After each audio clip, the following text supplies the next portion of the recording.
And now, here's your host, Alessandra Torresani.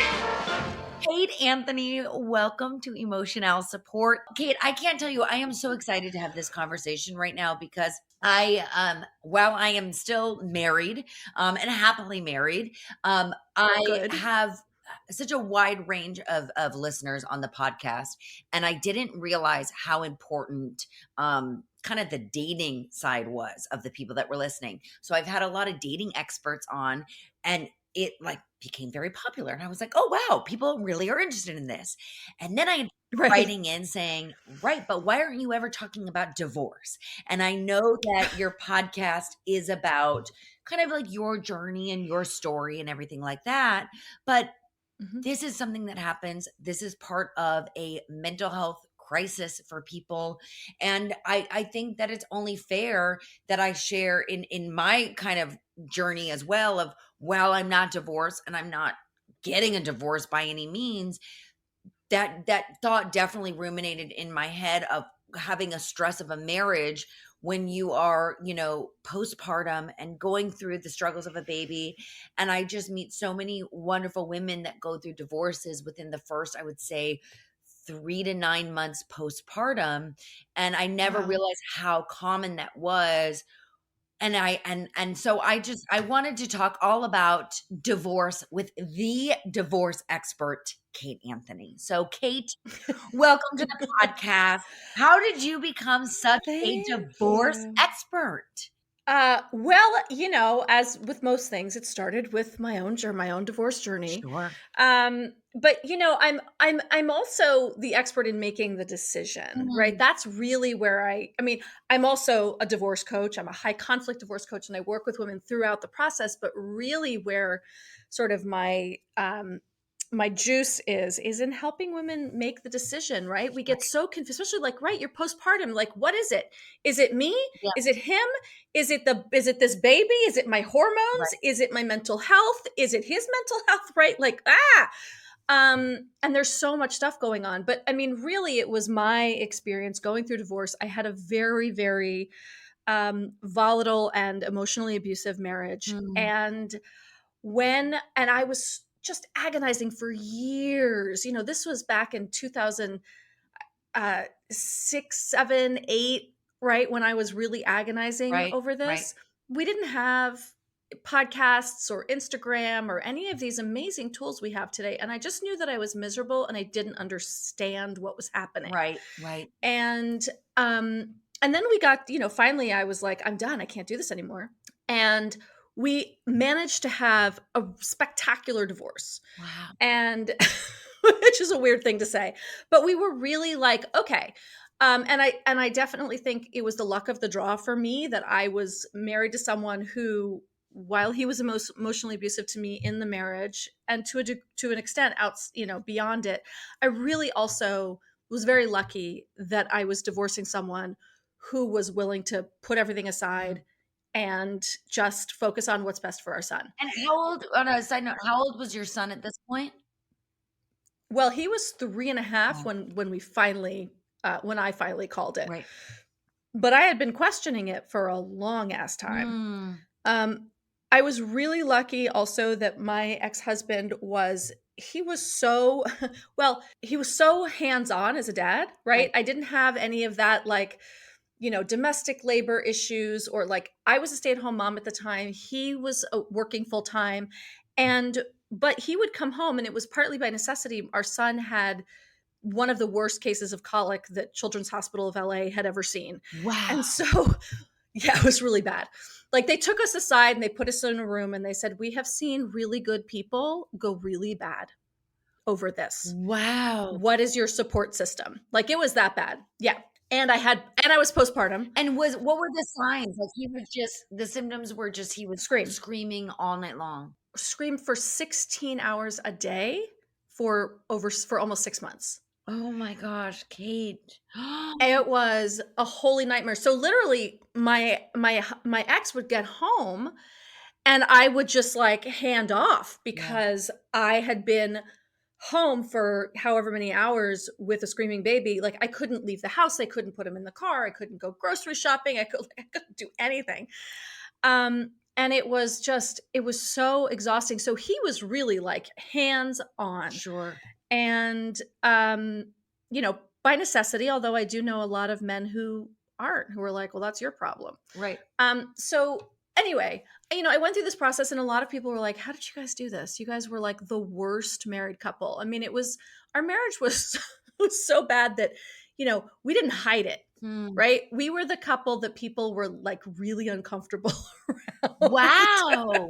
Wow. Yeah. I mean, and because that's what I Yeah. find, like the people that you know have gotten divorced around me, where it was like you had no idea, like you were shocked that they Right. were doing that, right? Right. So like it was never the Right. like, ooh, like you're talking about like your situation. It was always this. I can't even believe that they're the ones that are getting divorced. Like they seem so strong, Right. you know. Right. They hit it so well. And I think, you know, and then that is such a difficult thing when the people that you think are just really great and solid are the ones that go, like the people around you, like it's really confronting and it's really stressful Yeah. on everyone else's marriages, you know. Right. I'm sure you've experienced that, right? It's like, well shit, if they didn't make it, like what does How that can say we about make it? us, Right. right? Yeah, so then, you know, I was I mean, that's kind of how I got into it. People asking me like, "How did you guys do that?" And I was like, I mean, I don't know." And you know, and then I had been an actress for my whole life before uh doing this. And when I got divorced, I was like, I'm just not I'm like I'm so done with the, you know, I was really done with the industry. I was done with all of it, and I had done most of what I wanted to do. And I was raised in theater. I certainly wasn't going to be doing theater as a mom, as a new Sure. mom, right? Certainly not in LA. Right. So, you know, I just was like, okay, I'm done. What am I going to do next? And I was not going to be dragging my 3-year-old, you know, to, you know, callbacks in Santa Monica. Right. Right. Right. Right. I live We've in all Eagle been there. Rock. Like, Yes. it's not happening, right? Like, I'm not driving to any fucking studio Yeah. an hour and a Yeah. half away in rush hour traffic with my 3-year-old in the back. Sorry. And so I always say like the cost benefit traffic analysis You're like, really didn't add I'm up. sorry, it's not worth it. Yeah. Yeah. It's not worth it.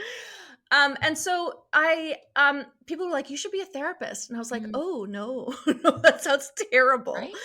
And then someone suggested coaching, and I went to a weekend to find out more about it, and I loved it. And I was really good at it. And so I stayed. I did the whole 1.5-year program, and then I did another year-long program in relationship coaching, relationship systems coaching, so I could really understand the dynamics of actual relationships from a, you know, Gottman-based and family systems-based perspective. And then I don't know, then I started doing it. And then the more I did it, you know, with anything, you kind of find your path, Sure. right? It's a meandering, windy path. I wanted to do one thing, then I decided to do another thing, then I came back to, you know. Sure. So really my focus is in helping now, where I've landed, is in really helping women make this decision.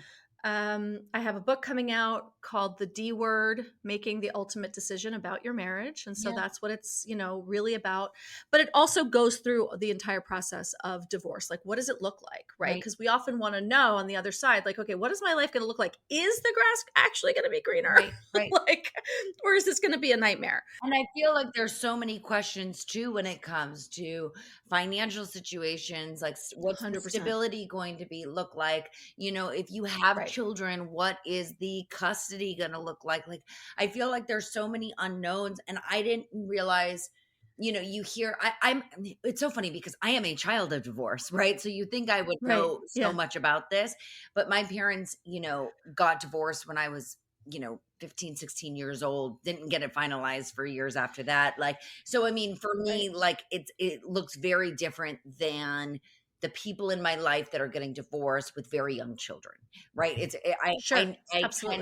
I was an in quote unquote adult when it happened. So for me, it never felt like, oh my gosh, I have these two families now, and I'm like being, Yeah. taken for one for 3 days and the other for 4 days, and then making that way. And then you hear so many different podcasts where it's divorce has become so negative, right? Instead of it being a Mhm. positive thing sometimes for the children, where it's like better that mom and dad are not together. So I think hearing it in a Right. positive way is Yes. is is great, like from you, for instance. Yeah, and I mean, look, I nobody wants to gloss over or negate a child's experience that like it's devastating, Yeah. right? It can be devastating. There are a lot of kids out there who are begging their parents to get divorced, who are like, you guys, like I can't live like this anymore. Like when it's volatile, even when it's not, I mean, what I always say to people is that like even if it's not, even if you think you're hiding it from your kids, You're you're not. not. You're not. I was one of those. My parents are divorced. They got separated when I was 11 months old. Wow. So I literally came home from nursery school and I was like, "Mommy, mommy, mommy, Damon's parents live together. Why would they do that?" And she was like, "Oh."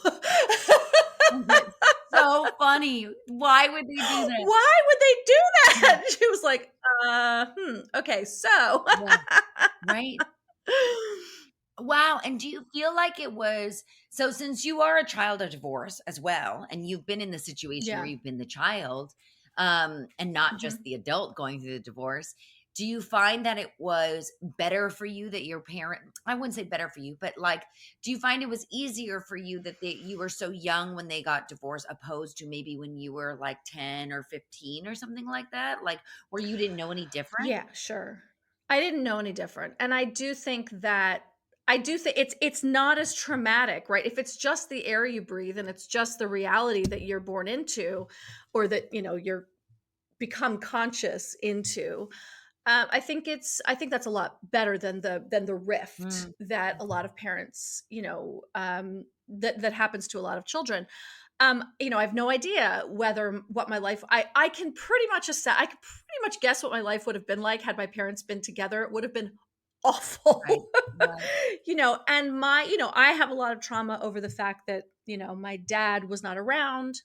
He was in and out of my life for a good the first 18 years. And then when I was 18, he got clean and sober and, cleaned up his life and started showing up as a dad. But, I was 18. sure. Um, but, he and I are very close now. But, it took a long time. Mm, And so that, look, if you're splitting and you've got two parents who are committed to your children, to their children, like my ex and I right, were. right.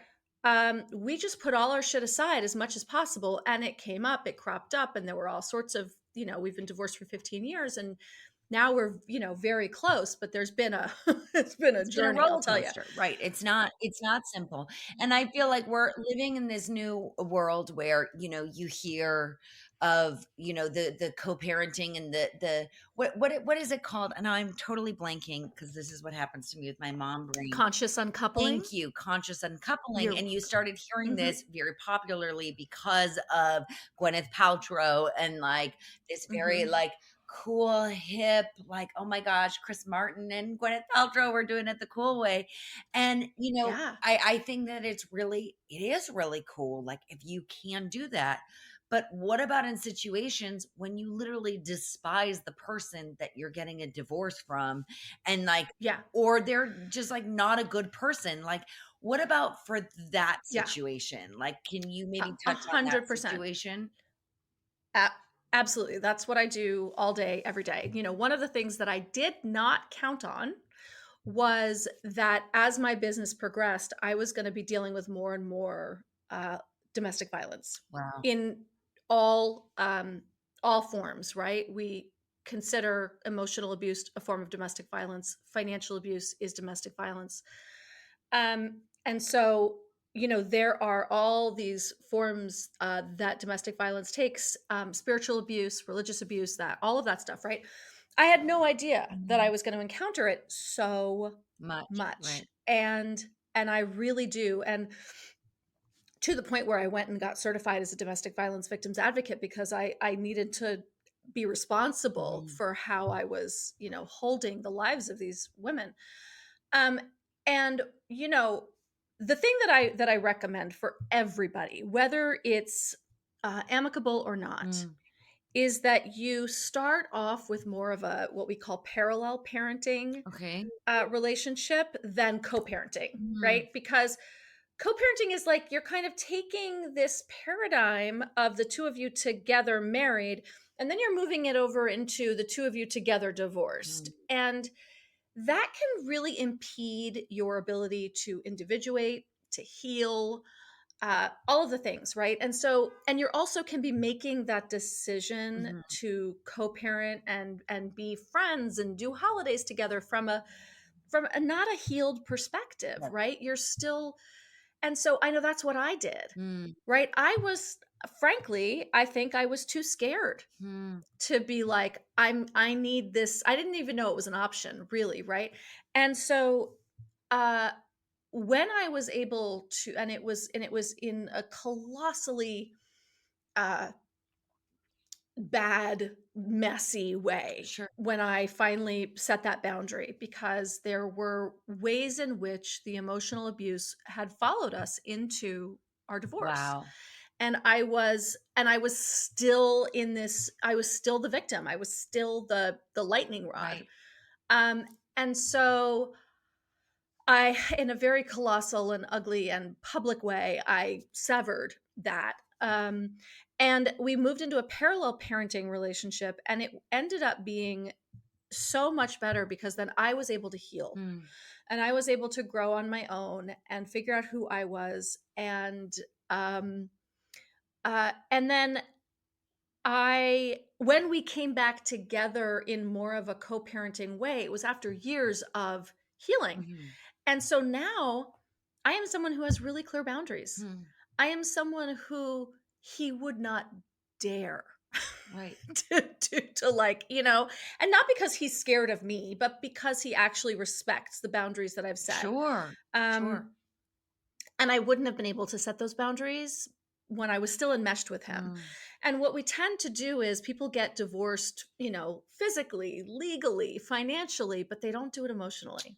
right. And that's the hardest part, right? We just keep sort of perpetuating the emotional cycles that we were the reasons that we got Yeah. divorced Yeah. usually, Right. right?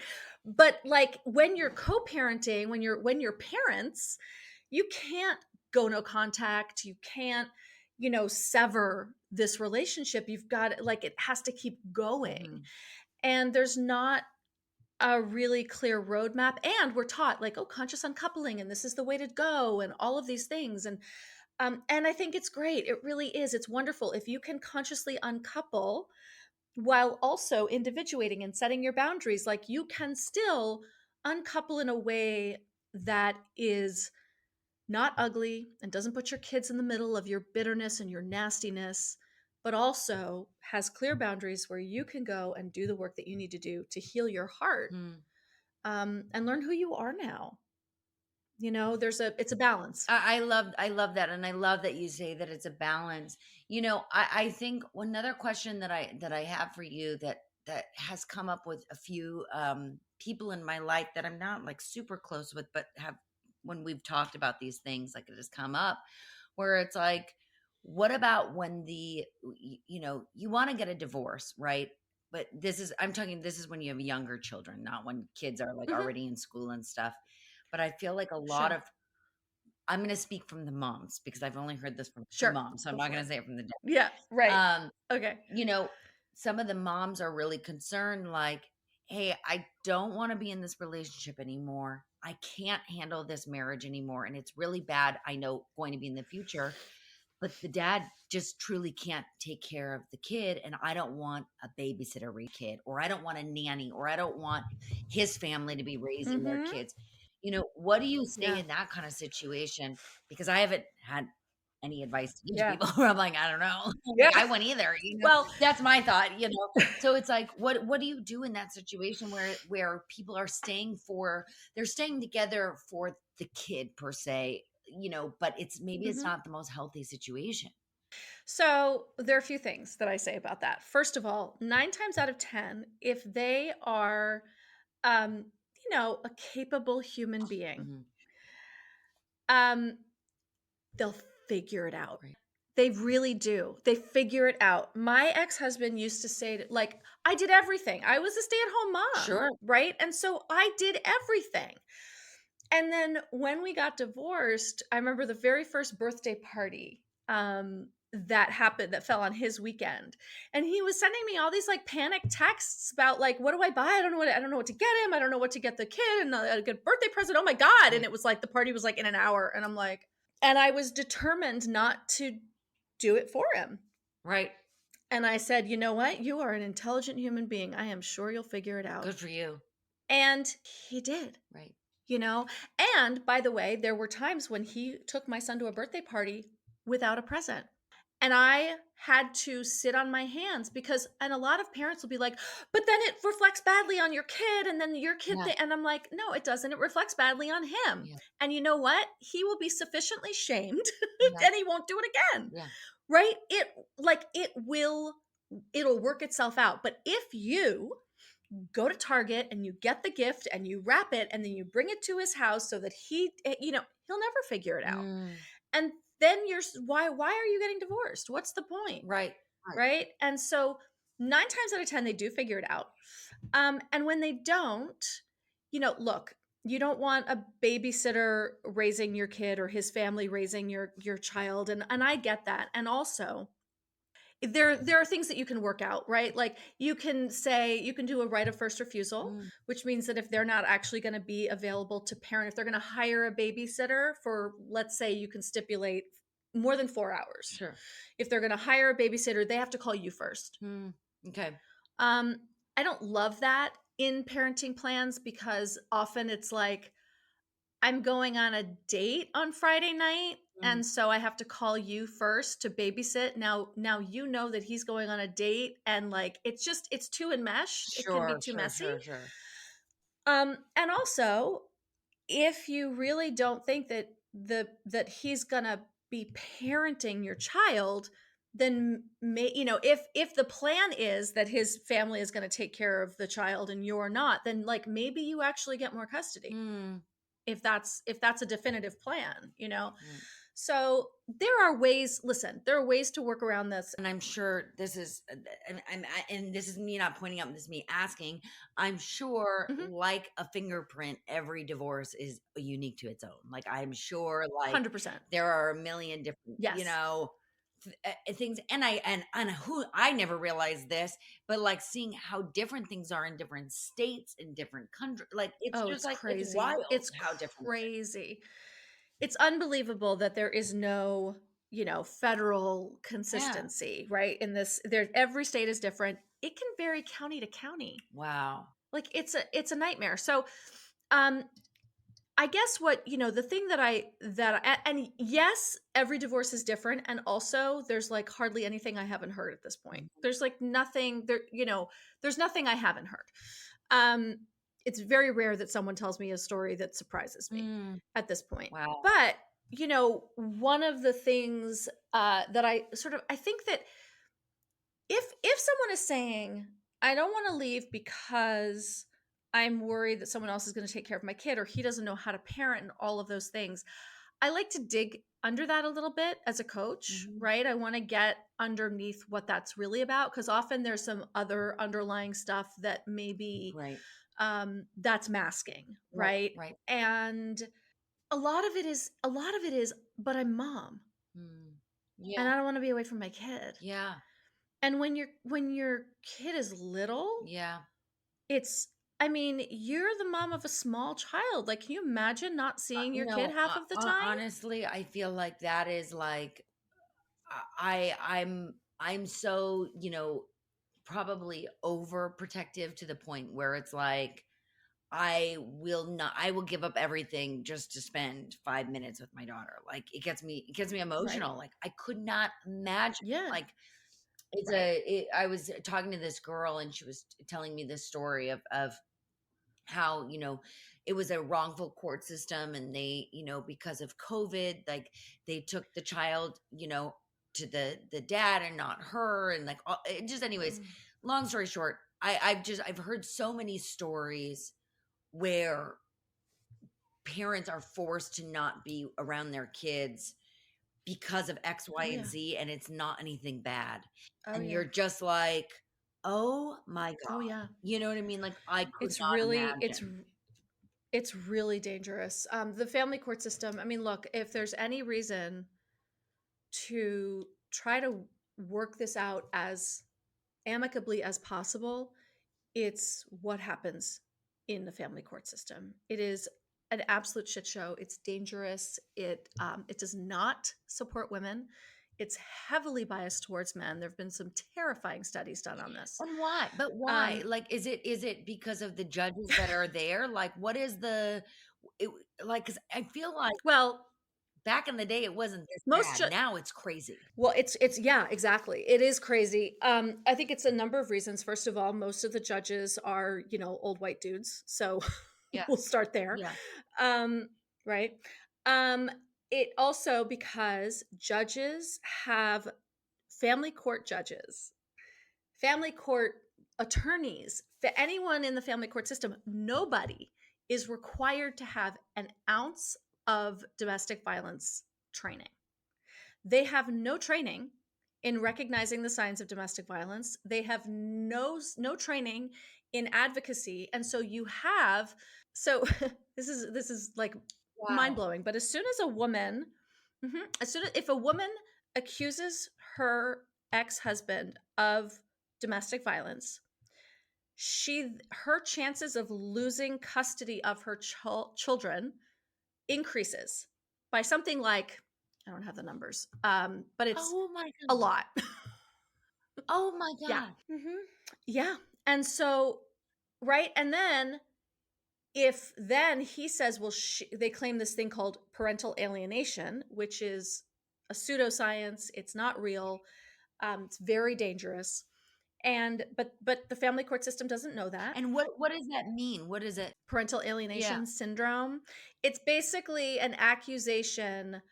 It's a term that was coined by this man named Richard Gardner. Okay. So parental alienation is a term that was coined by this man Richard Gardner, and it was based on his personal, not scientific, observations and work as an expert witness, often on behalf of fathers who are accused of molesting children.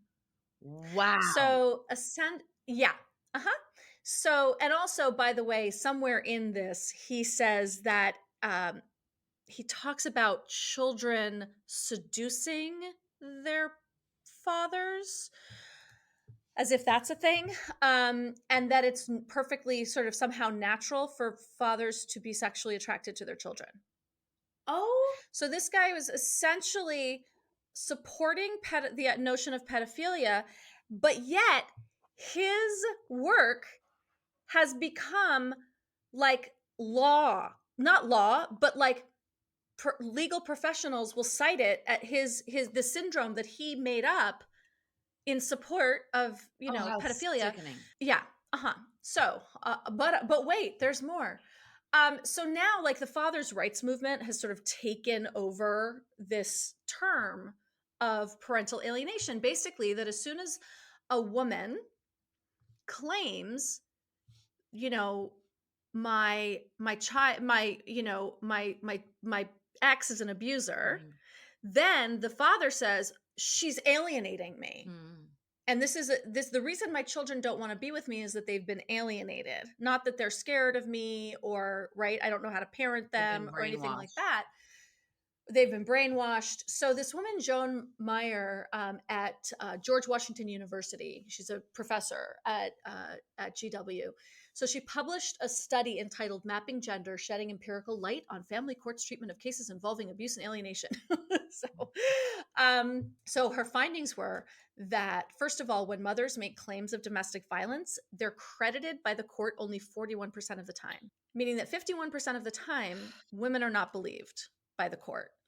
Now, we know that most women do not falsify claims of domestic violence because it is not in our best interest to do so, right? We only do it when we have to.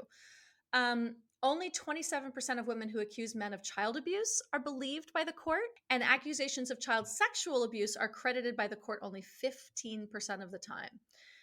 When fathers make claims of parental alienation, right? When dads say like she's trying to take my kids away from me because she's alienating me, not having anything to do with my own behavior, then the court credits mothers' claims of abuse even less.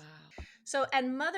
So she also found that mothers reporting father's abuse actually lost custody of their children 26% of the time. Oh my God. This is why we don't want to be in the family court system, if at all possible. No. And for those who don't want to go to that extreme, like, of going to the family court system, what would you say would be the first step, like to find a divorce coach? Like what is the first step if you're like someone, if you're like, we'll use me as an example. Like I want to, have an amicable divorce, and I want to, co-parent the best way I should, and I don't want to take this to a court system. So what would be my first step? Yeah. Your first step is to. I want you to know my husband's in the bathroom right now, like laughing, be like, "Wait, what's going on?" As he hears conversation, like, what? He's like, "Hold on a minute, what's going on?" Sorry, what? But we'll use me as an example because I don't want to use other people. Right? No, it's fine. It's fine. So shout out to your husband. Yeah. It's okay. It's all right. I got you. But the first thing you should do, so here's the deal, right? That divorce is you're making the biggest legal and financial decisions of your entire life in the midst of the biggest emotional upheaval of your entire life. Those are terrible combinations. Yeah. So what you want to do is process the emotional part of it as much as possible before you get into anything legal or financial. And this is a big reason why there are a lot of states that require a 1 year waiting period. You have to be separated for a full year before you can even start to negotiate terms for divorce. Really? Oh my gosh. So yeah. And and for many people that's terrible, right? Because now you're stuck together, like you can't get divorced, you can't move on. There's all sorts of decisions you can't make, and it's really difficult. But what it does is it gives you time to think, do I really and it want gives this? your spouse time. Not just, do I really want this, but okay, I want this. I know I want this, but now I have to process my emotions before I start making big legal and financial decisions. Okay. And it also, the other thing I'll say is that I see this happen a lot where women, listen, usually 69% of the time women are initiating divorces. Mm-hmm. So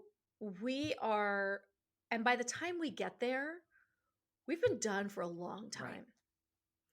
Right. And when we're done, all done. Yeah. Right. Yeah, it's like a hammer. Right. And so when we get done, we want to get it done. Right. And so we're like, okay, you know what? Actually, I'm done.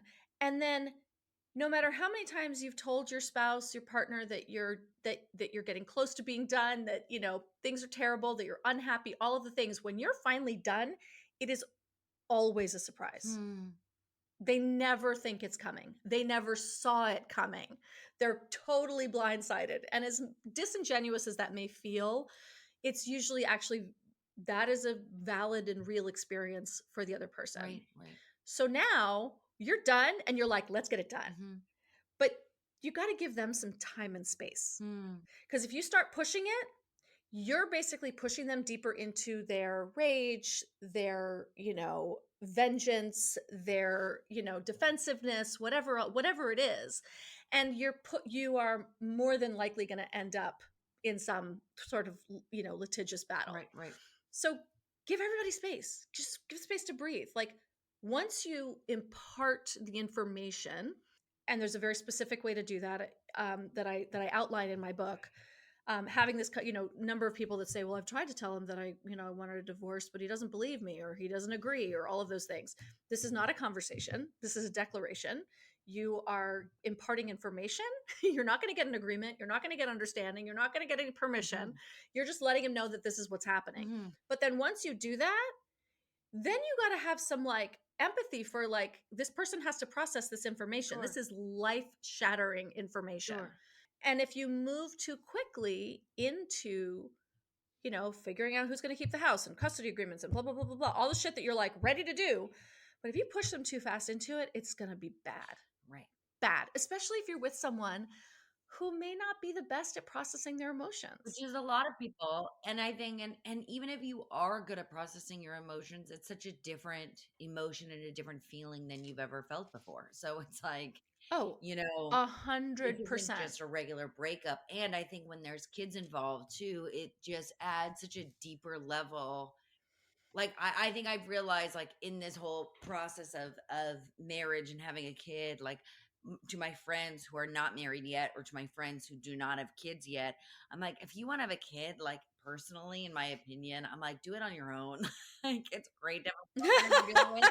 But I mean, it's really hard. It's very hard because it's not just like, well, I'm going to do this because this is what I believe in. It's like, well, you have another person that has a half say in that situation, and you may not agree with them, but sometimes you have That's right. to come to an agreement because it's what's best for your child, and that's really frustrating.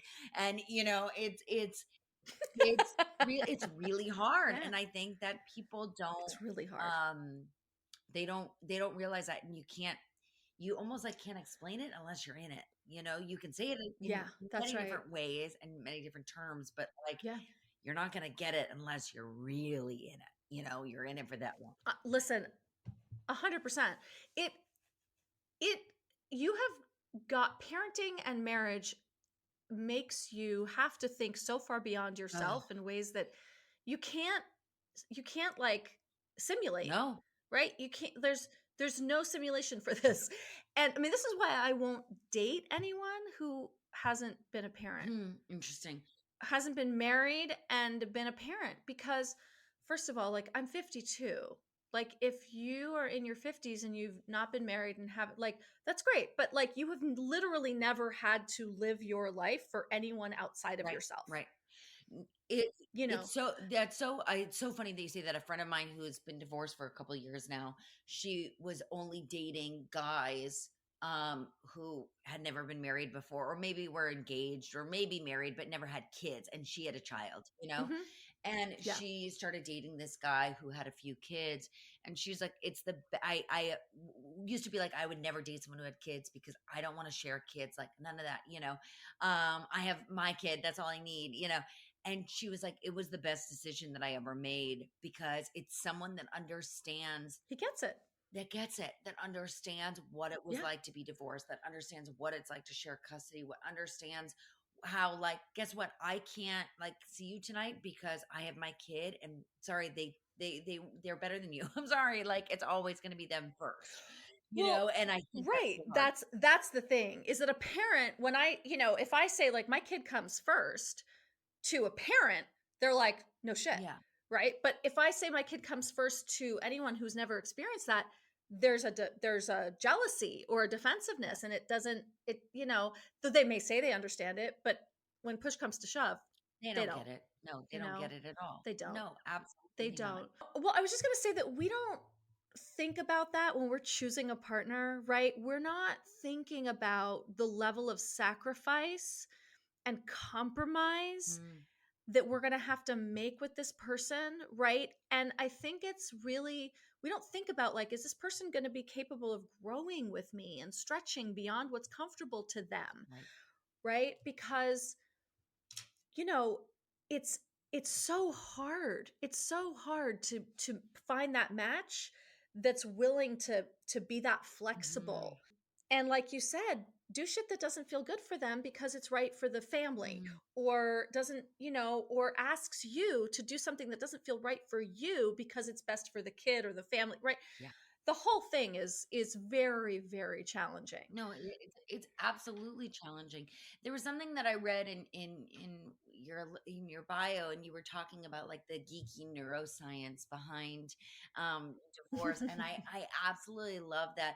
What is some geeky neuroscience that you can share with me in regards to divorce or uncoupling or something like that? Because I live for that. I live for that word. So I know you do. I mean, look, I think it's not specifically for divorce. Like, I just believe Yeah. in our ability to grow and stretch and build new neural Yeah. pathways, and because we're conditioned, especially as women, we're so conditioned to do things one way. And there are just ways that we can grow and expand Mhm. ourselves that we need to tap into, especially in this process, right? Like, this is like I said, the biggest emotional upheaval of our lives tends to be, right? Yeah.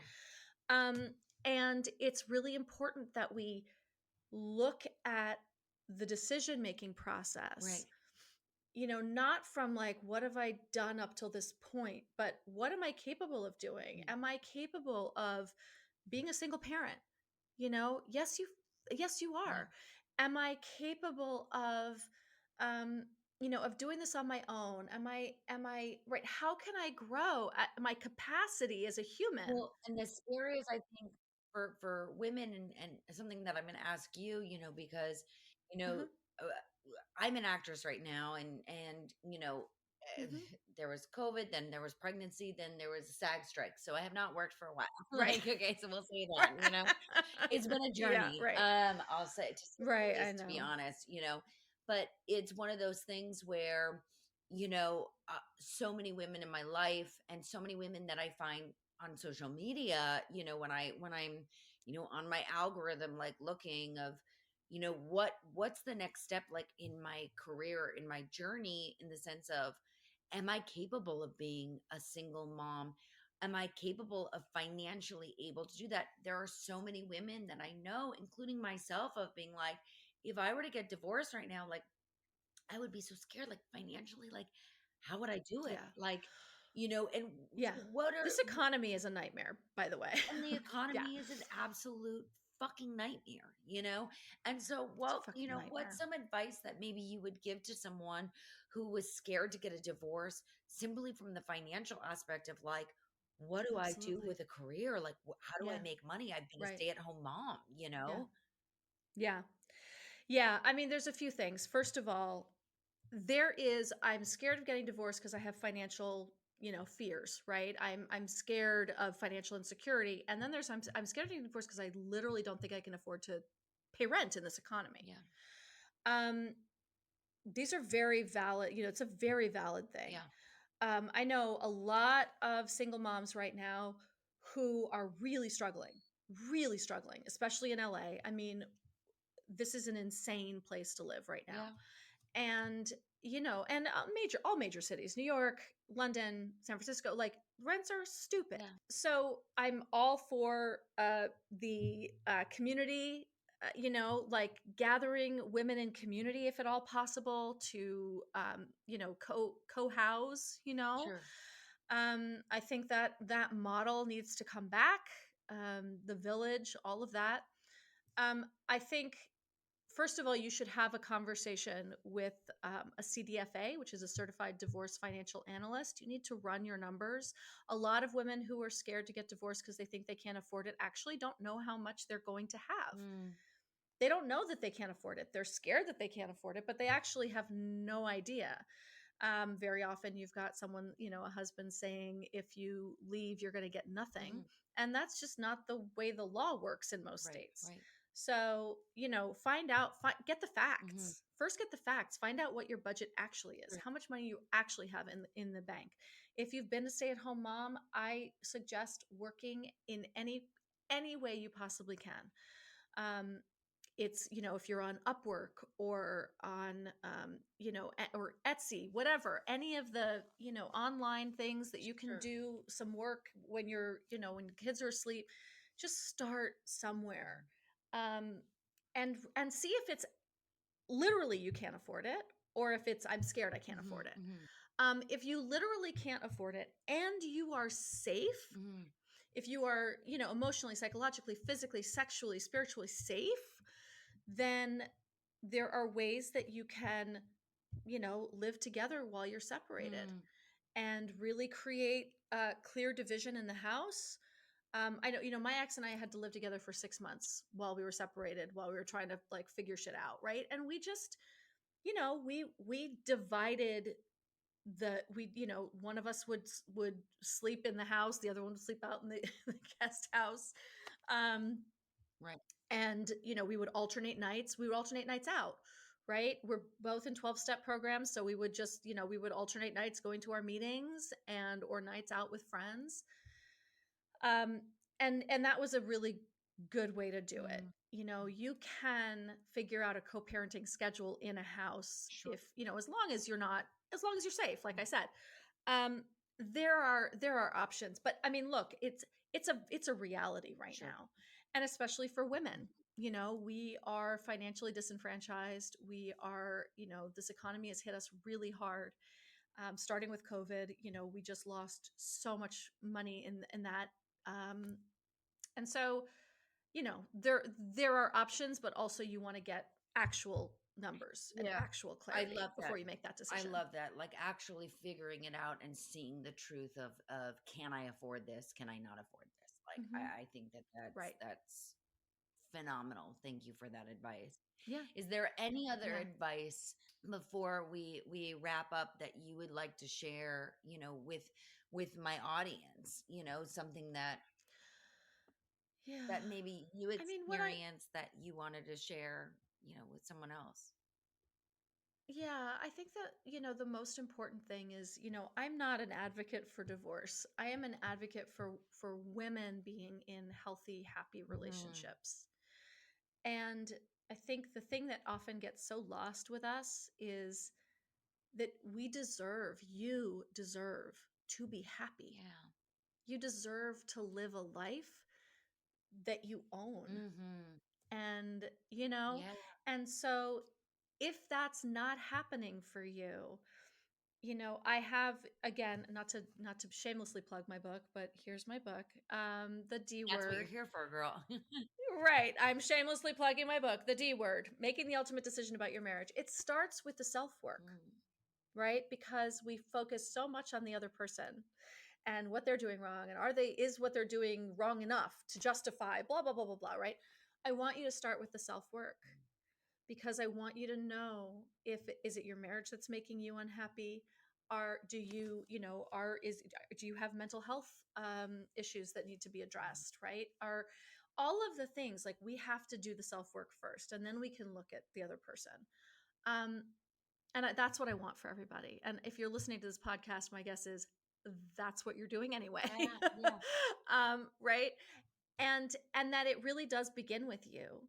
And when you build up your self-esteem and your sense of self and who you are and your mental sort of fortitude and emotional fortitude, you can then make a decision Mm. about what's right for you. Mhm.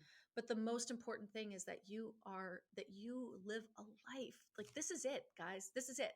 One shot. I know you only get one life, so Right? it's like you might as well make the Right? most of it and have the most fun and That's right. get as much love as you can, because you deserve That's it. right. And I think that You people do. forget about that, right? They think that like they just have to keep making sacrifices because of X, Y, and Z, you know what I mean? And it's like, I no, know. you should be happy. And if you're not happy and you can't make that happy anymore, you Yeah. move on. You can find it within yourself, possibly with somebody else, but you should not suffer. No, You don't need to suffer. no, you don't need to suffer at all. Well, Kate, I'm going to Yeah. ask you my final question that I ask everyone. What is Okay. your emotional support?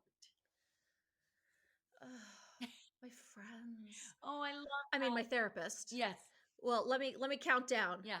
Uh, my meds, my vitamin Z, my Zoloft, my Wellbutrin, my medication, my therapist, my friends. My friends are everything. I have some of the best friends Oh, in the universe, and I'd be lost without them. yeah.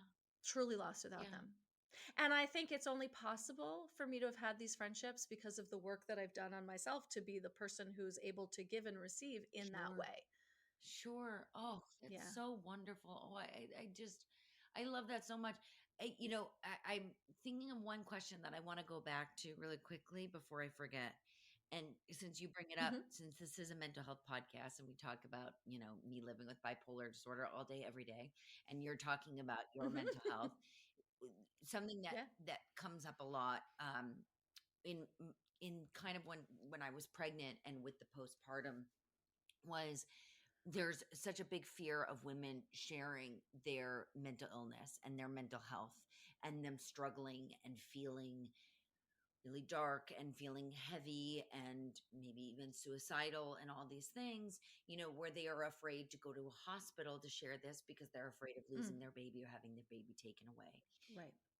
Something Yeah. that I didn't think about until you just said your emotional support, since you just spoke so beautifully about it was what happens for the women that are scared who are living with mental health issues or who are living with mental illness that are open about it, that they're afraid that they might lose their baby because of that. I mean, we talk about it, with pregnancy and we talk about it Yeah. postpartum.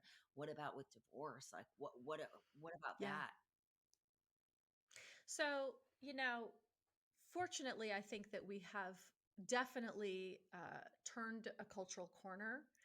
And I think most judges will see people say that, like, I don't want to go on medication because I don't want him to use it against me. And I say, I don't, most attorneys and most judges see that as a positive, that you're actually taking care of your mental health. Mhm. Mhm. Look, if you suffer crippling anxiety and it keeps you on the floor in the corner in the fetal position most days and you're not addressing it, Mhm. that's a bigger concern Sure, sure, from a parenting perspective sure. than taking a pill that actually solves, or getting whatever help you may need.